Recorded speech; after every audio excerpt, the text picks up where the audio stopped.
ቆይ ዴቭ አልነገራቸውም? አልነገራትም አይደል? አሁንም ቢሆን አትቅለብለብኝ። ነይ ውጪ በቃ። ግን እኮ ለሁሉም ሰው እንደሚናገር ነግሮኛል። አዎ እንደሚያገባ ነው እንጂ አንቺ እንደሚያገባ ለማንም አልተናገረም። ገባኝ። ቆይ ለምን አልተናገረም? ቆይ መደባበቁ ለምን አስፈለገ? እስከ መቼ ተደብቀን? ምነው ደስተኛ አትመስይም? እየዋሸ ነው? ኧረ አይደለም፣ የምሬን እኮ ነው። እና ምንድን ነው የሁሉ? ሩታ እንዳልተናገርክ ነግረኛለች። ሊዱም እንደዛው። እናንተ ከየት አምጥተህ ነው የምታወራው? ምን? እነሱን አግኝተሻቸው ነበር እንዴ? አዎ ዴቭ። ቆይ ለምንድን ነው የምትዋሸኝ? አይደለም እኮ የኔ ፍቅር፣ እታለም በፍቅር ጉዳይ በጣም ተጨናንቃ ነበር። ለዛ ነው ያልነገርኳት። ሩታ ሁሉንም ነገር አስረድታኛለች። ግን ዴቭ ልክ አልሰራህም። ይቅርታ የኔ ቆንጆ። አይ ዴቭ ይህንን አልረዳህም። በዚህ ልክ የምታፍርብኝ በራስ መተማመንን የምነጥቀ ሴት ከሆንኩኝ በጣም አዝናለሁ። ግዴታ እኔ ማግባት የለብህም። እሺ ምን እያልሽ ነው?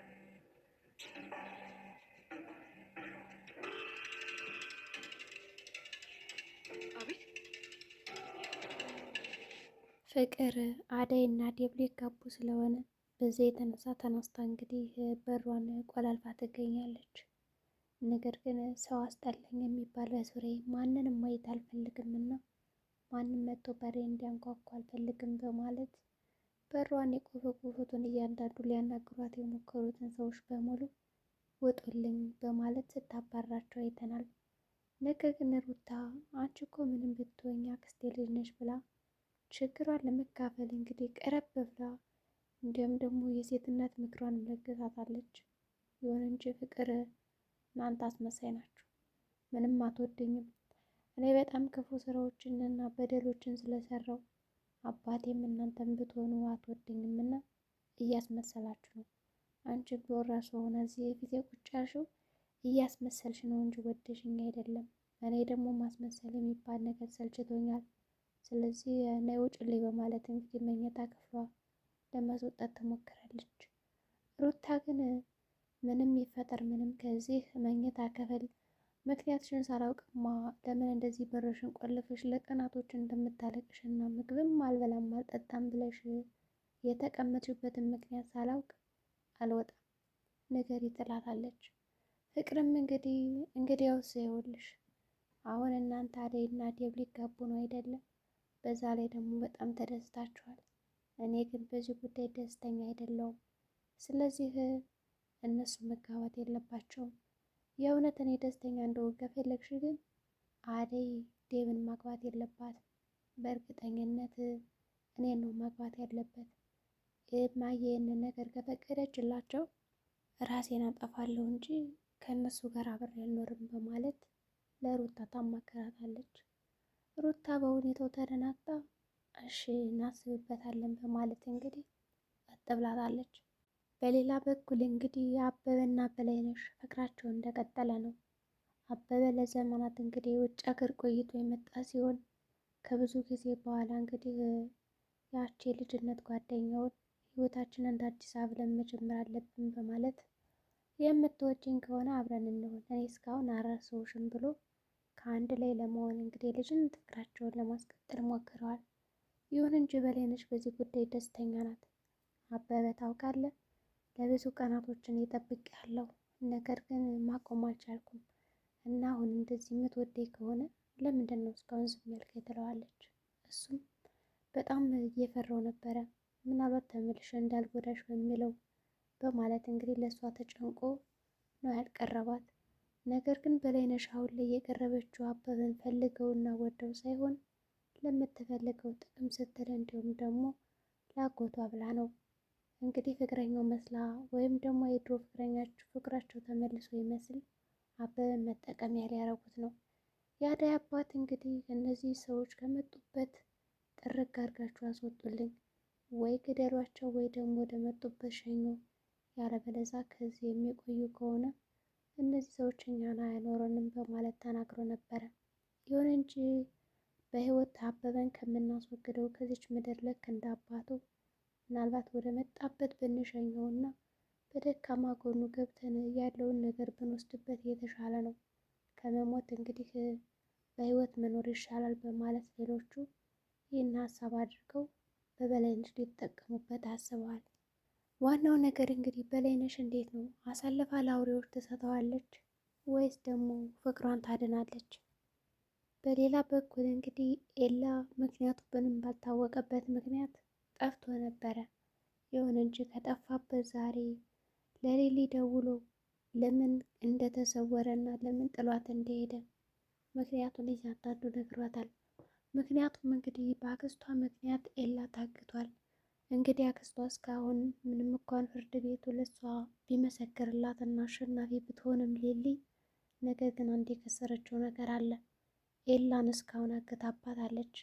ይቺ አክስት የተባለችው እንግዲህ በሰዓቱ ኤላ ወደ አሜሪካ እንደሄደና የራሱን ህይወት እንደኖረ እንዲሁም ደግሞ ልጆች እንደወለደ ደብዳቤ ጽፎ ነበር ሄደው። ነገር ግን ይሄ ነገር ውሸት ሆኖ አሁን ላይ ኤላ በአክስቷቸው ወድቆ ታግቶ ነበረ። ይሁን እንጂ እስካሁን ምንም አልተናገረም። እንደምንም ብሎ እንግዲህ ስልክ በመደወል ለሊሊ ደውሎላታል። ሊሊም እንግዲህ ሄሎ እንዳለችው ነበር ስልኩ የተዘጋ። በሌላ በኩል እንግዲህ ሊሊ አሁን ላይ አብዝታ ስለ ባቡሬ ማሰብና መጨነቅ አምጥታለች። ሳታስበው ፍቅር ይዟት ይሆን ወይም ደግሞ እነዚህ ሁለቶች እንግዲህ እየተፋቀሩም ይመስላል። ነገር ግን በጣም ስለሱ ስታስብ እየተደሰተች እና ደስታ እየተሰማት ትገኛለች። ይሁን እንጂ ባቡሬ ይህን ነገር አስታውሎታል። እናቱም ብትሆን እንግዲህ ቆይች ሰላምዬማ የሆነ ፍቅር ሳይዛት አይቀርም ትለዋለች። እንዲሁም ደግሞ ያች ልዱ ልክ እንደ ማንኛውም ሰው እየመጣች ልጠፍ የምትለው ከኤላ ላይ እንዳደረገችው አሁንም ቢሆን ባቡሬ ላይ እያደረገችው ነው። ባቡሬ ግን ምንም አይነት ብትናገር ምንም አይነት መልስ ራሱ ብትሰጠው ፊትም እንኳን ብትሰጠው ዞር በይልኝ እያለ ከማመናጨቅ ውጭ እንዲሁም ደግሞ ጣለ ጣለ ከማድረግ እና ከማስደከም ውጭ ሲጀመር አንቺ እናቴ ትቆያለሽ መሰለኝ እኔ የአራት ልጆች አባት ነኝ፣ ስለዚህ ዞር በይልኝ በማለት ከፊቱ እንድትሄድ አድርጓታል። ልዱ አሁንም ቢሆን የቅብጠቱ አልተዋትም። የአራት ልጅ አባትም አይደለም ስልክ ቁጥርንም ስጠይ በማለት ተቀብለዋለች። ደግሞ ለምንሽ ነው ሲላት እንግዲህ ያው ስልክ ቁጥር መቼም ልደውል ነው እንጂ ምን ላደርግለት እችላለሁ። እሷም እንግዲህ እንደተመቻትና እንደወደደችው ተነግረዋለች። ነገር ግን እሱ እኔ ማስከፋት አልፈልግም አንቺን ግን ደግሞ ላይሽ አልፈልግም በማለት ልጅ አለኝ ሲላት ጥለው ሄዳለች። እንግዲህ ኤላ ከመጣ ወደ ሊሊ ሊመለስ ይችላል። ባቡሬ ደግሞ ከልዱ ጋር ቢሆን በጣም አሪፍ ነው። ልዱን እንግዲህ ስነስርዓት አስተምሮ እንዲሁም ደግሞ የቤት ሙያዎችን አለ የሚባል አስተምሮ ቢያገባት መልካም ነው፣ ይመጣጠናሉ። ልዱ እንዳየችው ነው እንግዲህ ላጥምጥም ያለችበት እና የወደደችው። ዴቭ እንግዲህ የባለ ሀብት ልጅ ስለሆነ የቤት ሰራተኛ ለማግባት እንዴት ብዬ ነው ለወላጆች መናገር ያለብኝ በማለት ተጨንቆ ይገኛል። የቤት ሰራተኛ ማለት እንግዲህ ምንም ማለት አይደለም። ማንኛውም ሰው እየሰራ ስራውን ሊሰራው የሚችለውና ሊያከናውነው የሚችለው ነው። ነገር ግን ይሄ ነገር ለዴቭ በጣም ሰማይና የምድር ያክል ልዩነት ተሰምቶታል። እንዴት ነው ለእናቴ የምነግራት? እንዴት ነው ስለ አባቴ? በጣም ይቀየሙኛል በማለት መናገር አለብኝ ብሎ ከብዙ ጊዜ በኋላ ለአደይ እንዲሁም ደግሞ ለእህቱም ነይ አግዥኝ ይሄን ነገር መናገር እፈልጋለሁ ብሎ ካስጠራም በኋላ እሷ ከመጣች በኋላ ግን እባክሽ ልዱ አሁንም የሆነ ሀሳብ አምጪ፣ እንዴት ነው መናገር ያለብኝ? እኔ እንድቀየሙኝ አልፈልግም በማለት ያማክራታል። እንግዲህ የፍቅር እናት ይሄንን ሁሉ ነገር ሲያወራ ሰምተው ስለነበረ ዴቭ እዚህ ውስጥ አደይ ምን ያገባታል? አደይ አደይ ስትል ሰሞ ልበል እንዴ ትለዋለች። ምንድን ነው መጀመሪያ እኮ ለእኔ ልጅቱን አሳውቀ ብዬ ነበረ፣ ነገር ግን አላሳወቀኝም። ታዲያ ምንድን ነው አለችው። ልዱም እንግዲህ አይ ማሚ ያልገባሽ ነገር አንቺ ምን አለብሽ ራሱ አደይ ናት ትላታለች። ሩታም ብትሆን እንግዲህ ራሱ አደይ ናት ትላታለች። ምንም ሊገባት አልቻለም። ምንድን ነው የምታወሩት ትላለች። እንግዲህ ዴቭም ፍላጎት አልሰጣቸውም፣ እሱ እንዲነግራቸው ነው የፈለገ። ዴቭም እንግዲህ ቀለል አድርጎ ወላጆቿ የገጠር ሰዎች እንደሆኑ እና እሷ ደግሞ ስራ እንደምትሰራ ተናግሯል ማለት ነው። በዚህ የተነሳ የፍቅር እናት መታወቅ ትፈልጋለች። ይሁን እንጂ አደይ እንደሆነች ለመናገር በጣም ፈርቷል። አደይም እንግዲህ እስኪ ሮማንን ልያት በማለት ወደ እነ ፍቅር ቤት መጥታለች። ከመጣችም በኋላ እንግዲህ እትዬን ላናገራት ነው። ለምንድን ነው ስለ ፍቅራችን እስካሁን ያልነገራቸው በማለት እንግዲህ ትንታግ ሆና ነበር የመጣችው። እንግዲህ ሩታ እንደምንም ብላ ለማረጋጋት ሞክራለች። ካረጋጋቻትም በኋላ ወደ ቤት እንድትመለስ አርጋታለች። ቤዛ አሁንም ቢሆን እንግዲህ ያቺ ልዱን እኔና አንቺ በአንድ ተሰባስበን የሆነ ስራ ለምን አንሰራም ከጓደኛሽ ጋር ሞኝ አትሁኝ እያለች ሌላ ስርቆትና መዘዝ ለመስራት እያሰበች ነው። ይሁን እንጂ በዚህ ሀሳብ ልጁ አልተስማማችም። እንደዚህ አይነት የወረደና ቆሻሻ የሆነ ስራ እኔ ልዱን ማልሰራ አልችልም በማለት ነው ጥላት ሄደችው። አደይም እንግዲህ ተናዳ ስለነበረ ይኸውልሽ የዴቭ ቤተሰቦች በጣም መልካምና ጥሩ ሰዎች ናቸው፣ አንቺ ደግሞ የቤት ሰራተኛ ነሽ እና በዚህ ሁኔታ እንዴት ነው መናገር ያለበት? ልጅ ነው የፈራሽ እና ተረጋጊ፣ ቀስ ብለሽ ትደርሻለሽ እያለች እየመከረቻት ነው። ምንም ቢሆን እንግዲህ በጣም ተናዳ ስለመጣች እንደምንም አረጋግታ ወደ ቤቷ እንድትሄድ አድርጋለች።